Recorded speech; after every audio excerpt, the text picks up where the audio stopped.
վաղը հոկտեմբերի 19-ին կաթոլիկ եկեղեցին կունենա առաջին հայ սուրբ։ Հայր սուրբը, չէ, հայ սուրբը։ Նա Իգնատիոս Մալոյանն է, ով Մարտինի եկեղեցու arczepiskopոսն էր։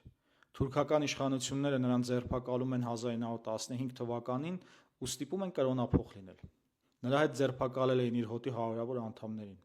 Նա հրաժարվում է կրոնափոխ լինել, տանջում են, իր աչքի առաջ սպանում հոտի անդամներին, եղունգներն են հանում,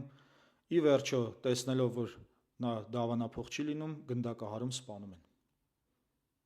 Կաթոլիկ եկեղեցին սրբադասում է նրան հենց այս հայոց ցեղասպանության զրկանքների միջով անցնելու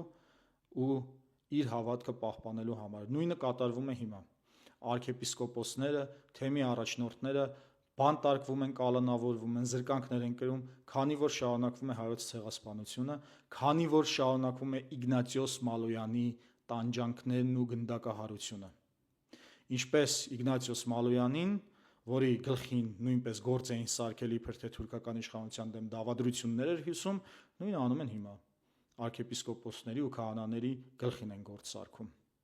Եվ բոլոր քահանաները, ովքեր մասնակցել են ցույցերին եւ մասնակցելու են, նրանք մասնակցում են կանխելու հայոց ցեղասպանությունը, իրենց հոտը պաշտպանելու, Իգնատիոս Մալոյանի պատիվը բարձր պահելու համար։